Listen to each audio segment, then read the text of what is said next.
Chapter 7. Suspicions Rise. Ophelia went out into the palace gardens early in the morning. The sun was rising, and there was a warm glow being cast over the plants and grass. She saw a few workers going to their morning jobs. James was by a flower bed, planting petunias. "Hello, James," she said. He turned. "Oh, good morning, Lady Ophelia," he replied and smiled. She crouched next to him to see what he was doing. "Those are pretty flowers," she said, looking at the purple petunias. "Indeed," he agreed. "But these are my favourites." He reached into a basket and picked up a bunch of small blue flowers. "These are bruneras," he smiled.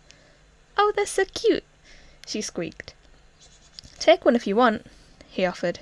She took one and sniffed it. She looked at him. "This would look good on you," she said, and placed the flower in his hair, just above his ear.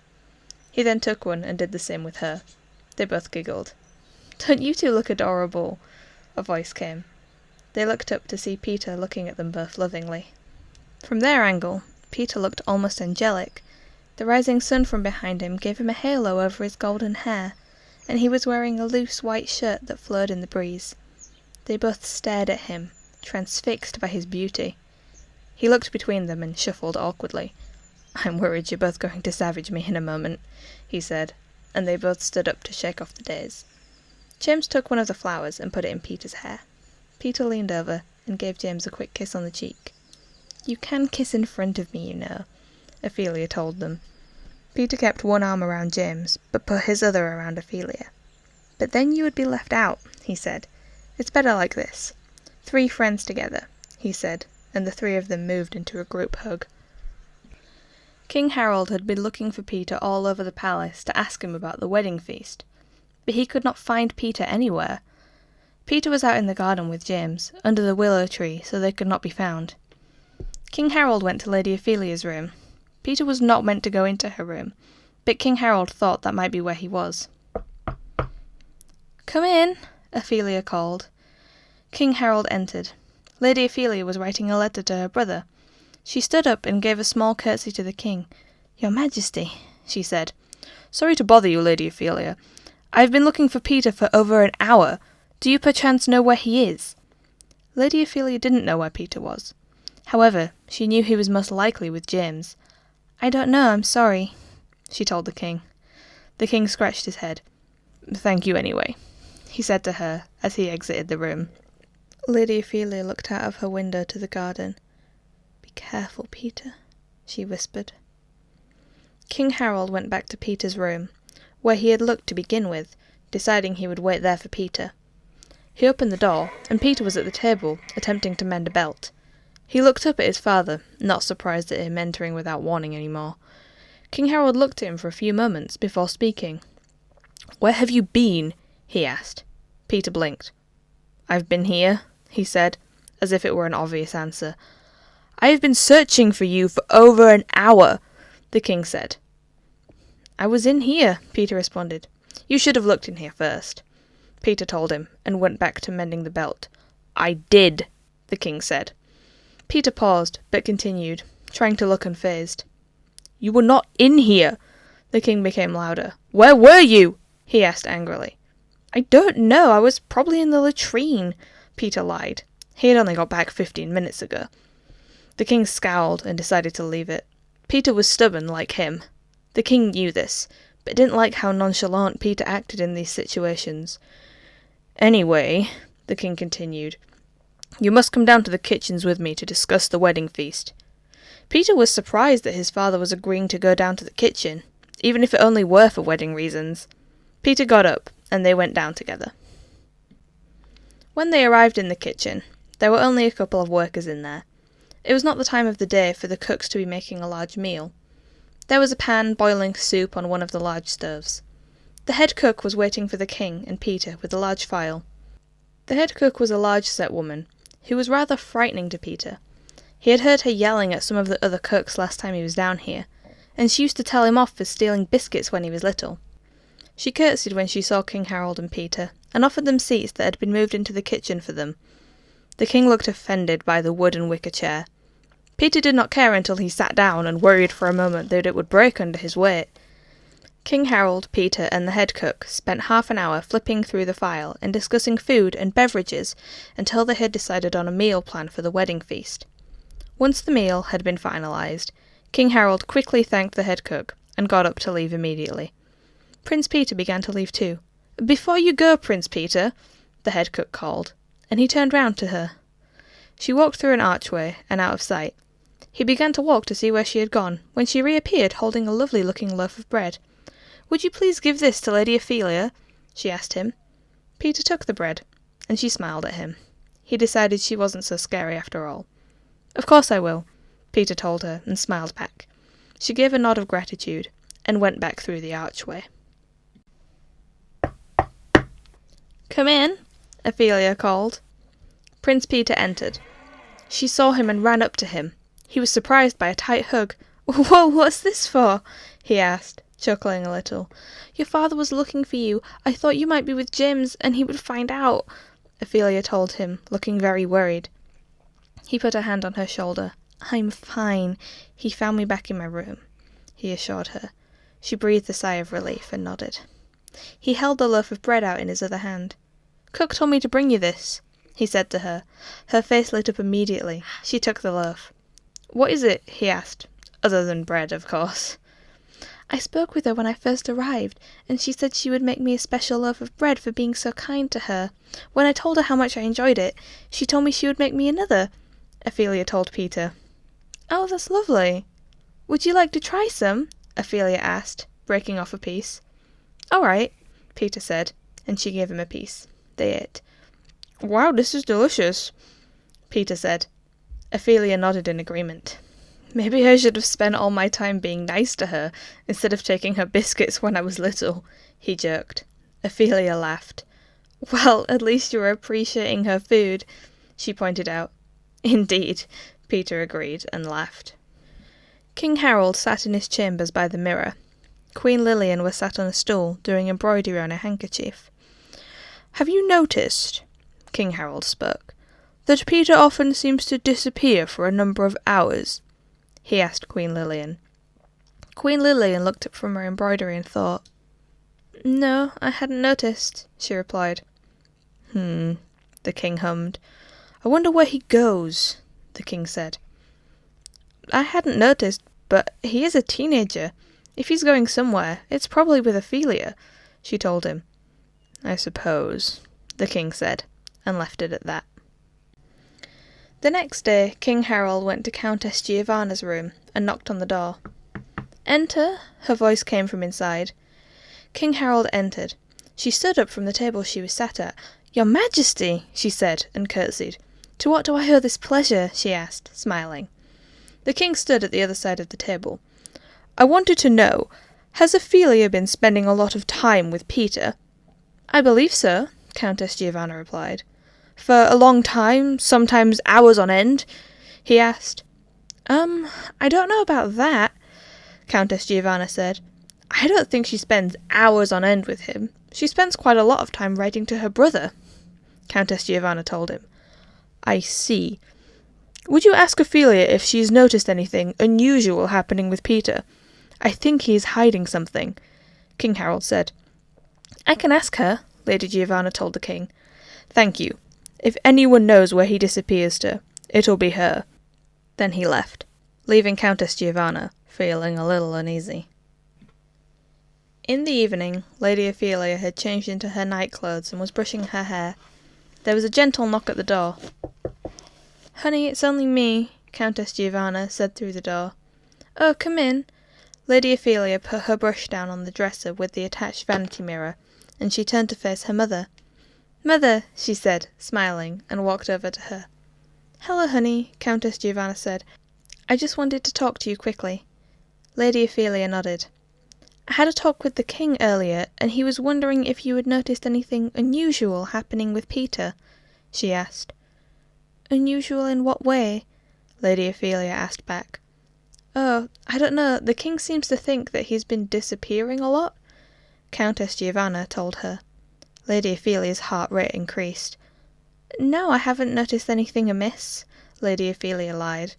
"Ah, well, if you do notice anything, let me know, all right, dear," Countess Giovanna said, I will, Lady Ophelia replied, and kissed her mother on the cheek to say good night. Once her mother left, Lady Ophelia got into bed and wondered. Should she tell Peter that the king was wondering about him? No, that would ruin Peter's time with James. She would keep quiet unless the king's suspicions grew. Only, she did not know, she would not find out if his suspicions were to grow. Peter was in a carriage with Lady Ophelia. The king had decided they should all go out to the nobilis locus manducans in the city for a fancy meal. Peter and Ophelia were riding in one carriage. King Harold, Queen Lilian, and Countess Giovanna were riding in another.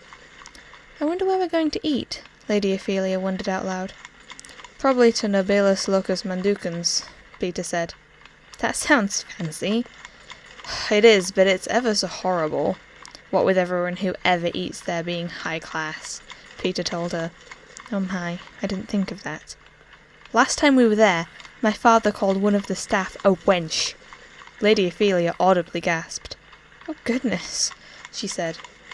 If it was my choice, I would take you to the taverna. The tavern? Lady Ophelia asked, confused. No, taverna. It's a Greek restaurant, he paused. Although if you really want to go to the tavern... No, she said, laughing. Peter laughed too. The Greek restaurant sounds much nicer. She composed herself again. Would you take James there? She asked. If I could, he told her. She nodded. The meal at nobilis locus manducans went exceptionally well by Peter and Lady Ophelia's expectations. Afterwards, King Harold insisted that they all go on a walk along the banks of the river Oro. Lady Ophelia and Peter walked behind the king and queen, and Countess Giovanna behind Ophelia and Peter. Peter and Ophelia held hands with each other in an attempt to please the king. Nobody said much on the walk, apart from Lady Giovanna pointing out certain birds she liked, and Peter getting excited by an otter swimming in the river. The king was pleased by this day out, but was still suspicious of Peter's mysterious disappearances. James met Peter by the garden gates, cautious not to be seen by anybody. Peter arrived from behind him, giving him a hug from behind and scaring him in the process. You give me a heart attack! James yelled at him, slightly laughing and hitting him on the arm. Peter laughed, thinking he was very funny. Where are you taking me now that you've almost scared me to death? James asked him, trying to regain his composure. Peter looked around quickly to make sure nobody was nearby. He then took James's hand and began walking. He took James out through the gates and along towards a large nearby field. Peter opened a gate that was painted blue and decorated with beautiful flower sculpting. Are you sure we're allowed in here? James asked. This is my mother's private garden, Peter told him, and as far as I know, she doesn't come in here anymore. I'm allowed in here, so is my father. He's never been in here. So it's fine, Peter assured him. The two of them walked across the field. It was unusual to be so close to the palace, yet not see any part of it. There was a brook that Peter walked down to. He sat down close to the water. James sat down next to him. My mother used to bring me here when I was very little, Peter said. She stopped when I was around 5. I'm not sure why. It is lovely down here, James said. Maybe she thought you wouldn't enjoy it any more, he suggested. Perhaps, Peter said. That would not be true. I really like it here. This would be a good place to have a picnic. Yes, my mother did sometimes bring food, Peter said. James looked at Peter, and Peter looked back at James. I love you, James said. I love you too. James leaned in to kiss Peter. They kissed. A tear fell from James's eye. Peter noticed when they moved out of the kiss. What's wrong? He asked. It's nothing. I don't want to ruin this nice day, he said. Peter put his hand on James. It won't ruin anything. You can tell me, Peter said. I'm worried I'm going to lose you, James said, more tears slipping down his cheeks. Peter moved so he was in front of James, knees at either side of him, hovering above his legs. He put his hands on either side of James's face, feeling the tears on the palms of his hands. I will not let that happen, no matter what. What we have will never be lost. It may be different, but you will never lose me, he said to James. James still had tears in his eyes, but was more hopeful than before. He held onto Peter's arms for physical support to accompany his emotional support. Peter leaned in to kiss James again. The kiss was much more passionate. Each had their hands nestled in each other's hair. James leaned back, leaving Peter to end up on top of him. They went no further than the kiss, but the two had never felt closer to one another than this very moment. When they got back to the palace, they kissed goodbye. James entered the grounds through a small archway that took him to the servants' outdoor space. Peter entered back through the main gates and walked the long stretch of the path. He didn't know, but his father was looking out of the window from the solo. Seeing Peter walking back from his outing, the king had no idea where he had been, or that he was with anybody, but he had seen Ophelia only 10 minutes ago, walking to the chapel to pray, so knew he hadn't been with her. Ophelia was admiring a row of purple crocuses in the palace gardens close to the pond. She was crouched by them, her beautiful long dress out around her as if she were melted into the floor. She was smelling them and smiling. James was walking up the path with a bag of dandelion bulbs in one hand and a trowel in the other. He had gloves poking out of his right pocket and an old-looking hat on. "Do you like my handiwork?" he asked her. She had noticed him coming, but didn't know if he would talk to her, as he seemed busy. "Yes, very much," she replied, looking at him and smiling. They looked complete opposites of one another. Her beautiful long dress and shimmering hair, perfectly tied up with pearls dotted in it, falling in perfect ringlets that framed her face. Flawless skin painted with freckles over her nose and cheeks, not a blemish in sight. In comparison, James was wearing a shirt that was once white, now grey, covered in dirt, frayed at the sleeves, his trousers old and tattered, worn down and fixed with patches, grass stains and soil on the knees, his brown curls falling into his eyes, squashed down by the old hat that had belonged to his father. His hands dark with mud and dirt beneath his short nails. Lady Ophelia stood up and asked, "What are you doing today?" "I'm going to plant some daffodils. I was meant to plant them ages ago, but they only managed to get the bulbs here yesterday. I said that they were unlikely to grow now, but I was told to, so I have to plant them anyway," he told her. "Maybe you'll get lucky, maybe they will grow," she said, smiling. "That would be good. I doubt they will, since it's turning to summer, but possibly," he said. She looked back at the purple crocuses. "I wish I knew more about flowers," she sighed. "We don't get taught things like that in lessons. We only get taught how to sew them onto cloth," she said. James looked at the crocuses as well. "Maybe I can teach you sometime," he suggested. She turned to face him, a large smile on her face, her ringlets swinging by her cheeks. "Really?" she asked excitedly. James chuckled. "Of course, I'd love to." "That would be brilliant," she said to him, and gave him a little hug. "I'll look forward to that." "I have no idea when I'll have the time between work, Peter, and sleep. My life's a bit hectic," he admitted. "I don't mind, whenever you have time," she said, not wanting to inconvenience him. He nodded. "I will let you or Peter know if I have any free time for it," he told her. "Thank you." She tilted her head and smiled. A perfect picture to look at. It was a good thing that James only liked boys. Otherwise, he could have easily fallen in love with her.